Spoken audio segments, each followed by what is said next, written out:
aja. Assalamualaikum warahmatullahi wabarakatuh. Shalom, Om Swastiastu, Namo Buddhaya, salam kebajikan. Dewan juri yang terhormat, para pemerhati ekonomi yang berbahagia, perkenalkan kami tim debat segitiga muda dari Fakultas Syariah Universitas Islam Negeri Salatiga dengan saya Ayu Novita bertindak sebagai pembicara pertama. Rekan saya Rita Latasakia bertindak sebagai pembicara kedua dan Wahid Nasir bertindak sebagai pembicara ketiga. Dengan standing position kami sebagai tim pro dengan mosi ekonomi syariah sebagai sektor fundamental di era VUCA. Dewan juri yang terhormat, sebelum memasuki tataran argumentasi, izinkan saya selaku pembicara pertama untuk menyampaikan latar belakang mosi perdebatan kali ini. Revolusi industri keempat sudah memberikan banyak perubahan bagi dunia, baik berupa kemajuan yang bersifat positif maupun yang bersifat negatif. Salah satunya VUCA, Volatility, Uncertainty, Complexity, and Ambiguity merupakan sebuah fenomena baru. VUCA sendiri ialah masalah yang timbul seiring dengan kemajuan zaman di era milenial sehingga tertuju atau menyangkut masalah ekonomi. VUCA sendiri dijabarkan menyangkut masalah perubahan data yang sangat drastis, ketidakpastian tentang informasi, keruwetan data, dan ambiguitas data yang saat ini pasti sedang menerpa dari usaha kecil hingga usaha besar. Era VUCA memiliki karakteristik penyatuan teknologi yang awalnya terpisah semua menjadi serba terkoneksi dan lebih sulit dipisahkan karena semakin kompleks. Hal ini tidak perlu dikhawatirkan karena sebuah perubahan pasti terjadi dan untuk mengatasinya harus dilakukan adalah beradaptasi dan berimprovisasi dengan menerapkan ekonomi syariah. Ekonomi syariah merupakan sistem ekonomi yang menggunakan hukum atau aturan-aturan Islam dan sektor fundamental merupakan analisis yang digunakan untuk mengetahui tentang dasar-dasar ekonomi, neraca, laporan laba dan rugi.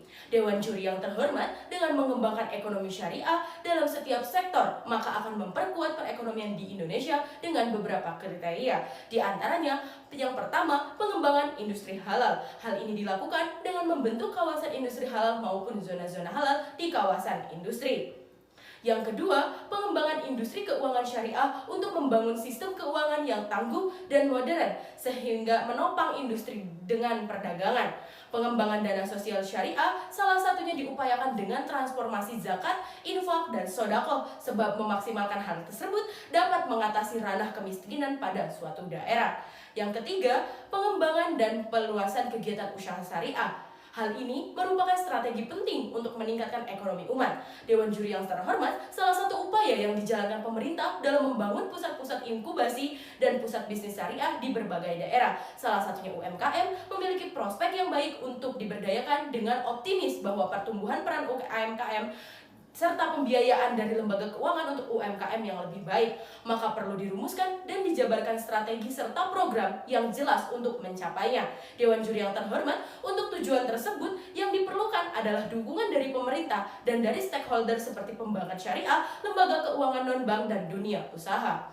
Yang keempat, keuangan berbasis syariah yang terdiri dari perbankan pasar modal dan jasa keuangan non-bank serta aktivitas bisnis berbasis ekonomi syariah yang telah berkembang dan tumbuh serta sistem syariah yang menonjolkan aspek keadilan dalam bertransaksi serta menghindari kegiatan transaksi keuangan yang spekulatif. Sistem syariah ini melaksanakan kegiatan investasi yang menjunjung etika, mengedepankan nilai-nilai kebersamaan dan persaudaraan dalam kegiatan produksi.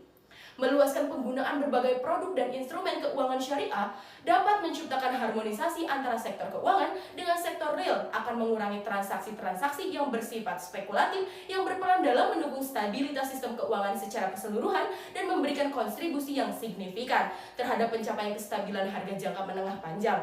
Perkembangan keuangan syariah ini semakin jelas dengan diberlakukannya Undang-Undang Nomor 21 Tahun 2008 tentang perbankan syariah pada tanggal 16 Juli tahun 2008 yang akan mendorong pertumbuhan lembaga keuangan berbasis syariah yang berkembang semakin cepat.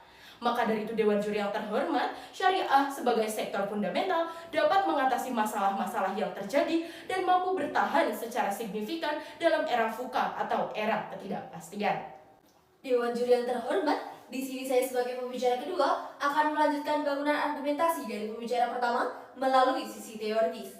Dewan juri yang terhormat, Muhammad Anwar Basori, Kepala Departemen Ekonomi dan Keuangan Syariah Bank Indonesia, menyebutkan perubahan terjadi dengan cepat dan hal ini bisa diamati lewat patokan revolusi industri yang terjadi. Revolusi industri keempat yang terjadi mengubah berbagai hal. Contoh yang paling mudah adalah terjadinya perubahan platform pasar yang kita kenal sehari-hari. Saat ini kita bisa melakukan transaksi jual beli secara online. Bahkan seisi rumah kita sudah difasilitasi dengan perubahan tersebut. Misal kita ingin makan, pesan GoFood. Kita ingin membeli kebutuhan rumah tangga, kita cari di Lazada atau situs lainnya. Dewan juri yang terhormat, perubahan memberikan banyak hal yang baru kepada masyarakat. Dan ternyata warga Indonesia mampu beradaptasi dengan itu. Namun, yang menjadi pertanyaan adalah, apakah fenomena tersebut memberikan manfaat? Jawabannya adalah iya. Tapi perubahan tersebut juga memberikan masalah, yaitu inequality, yang terjadi karena anggapan di masyarakat adalah bisnis terpisah dengan nilai-nilai etika. Hasilnya, yang kaya makin menumpuk harta dan yang miskin tidak bisa naik kelas karena ada gap yang cukup besar di situ. Di sini kemudian ekonomi syariah masuk untuk menjadi solusi. Dewan juri yang terhormat, konsep-konsep yang dimiliki oleh ekonomi syariah mampu digunakan untuk menghadapi fuqah. Konsep berbagi yang dimiliki oleh ekonomi syariah dapat menjadi jawaban untuk masalah yang dihadirkan dalam fuqah. Misal untuk mengatasi kesenjangan ekonomi yang terjadi akibat daya beli masyarakat yang rendah dengan zakat. Ini bisa dilakukan karena zakat yang diambil akan dialokasikan ke masyarakat yang kurang mampu secara ekonomi. Untuk mendorong daya beli mereka, pentingnya strategi ekonomi Islam yang terutama menyangkut kewajiban berzis atau zakat, infak, dan sodakoh. Sebab dengan memaksimalkan hal itu, ketimpangan ekonomi dalam ranah kemiskinan setempat bisa dientaskan jika memang pengelolaannya bijak dan baik. Dewan juri yang terhormat, jika dilihat lebih dalam, maqasid syariah dalam ekonomi dan keuangan syariah sejalan dengan agenda pembangunan berkelanjutan. Begitu juga sebaliknya, maqasid syariah yang mendorong manusia untuk menjaga agama, menjaga jiwa, menjaga pikiran, menjaga keturunan, dan menjaga harta selaras dengan 3 pilar pembangunan berkelanjutan, yaitu yang pertama pembangunan ekonomi, perbaikan sosial, dan kelestarian lingkungan. Dewan juri yang terhormat, di tengah situasi perbaikan ekonomi nasional bencana awan hitam di COVID-19, perbankan syariah sebagai hasil industri ekonomi syariah mampu menunjukkan kinerja yang lebih baik dibandingkan perbankan nasional. Menanggulangi kemiskinan dan meningkatkan kesejahteraan masyarakat sebagai kunci dari penyelesaian dua masalah di atas dapat diurai dengan penguatan lembaga ekonomi dan keuangan syariah. Bank Syariah sebagai lembaga intermedia dari penghimpun dan penyaluran dana dapat berkontribusi melalui pembiayaan produktif yang dapat membantu nasabah mendapatkan modal usaha dengan akad bagi hasil. Selain itu, ekonomi dan keuangan syariah juga memiliki instrumen seperti sosial, zakat, infak, sedekah, dan wakaf yang mampu digunakan untuk mengurangi ketimpangan tingkat pendapatan masyarakat. Dewan juri yang terhormat, BSI sebagai satu-satunya bank yang dideklarasikan pendiriannya di Istana Presiden oleh Presiden Joko Widodo dan Wakil Presiden Kiai Haji Ma'ruf Amin serta Menteri BUMN Haji Erick Thohir benar-benar dapat menjadi game changer terhadap berbagai persoalan di atas. Harap kembali memuncak ketika BSI telah memperoleh izin prinsip kantor perwakilan di Dubai, menjadikan BSI menjulang ke langit dan mengakar ke bumi, padat maslahat untuk umat dan bangsa. Dewan juri yang terhormat, saat masa pandemi COVID-19 dalam era fuqah, UMKM sebagai salah satu pondasi dapat membantu krisis ekonomi yang terjadi. UMKM perlu ditingkatkan dan dimaksimalkan karena mempunyai potensi yang besar untuk menciptakan lapangan kerja dan menyerap tenaga kerja. Dengan demikian, UMKM membutuhkan dukungan dengan kebijakan yang kondusif dan memudahkan pelaku UMKM.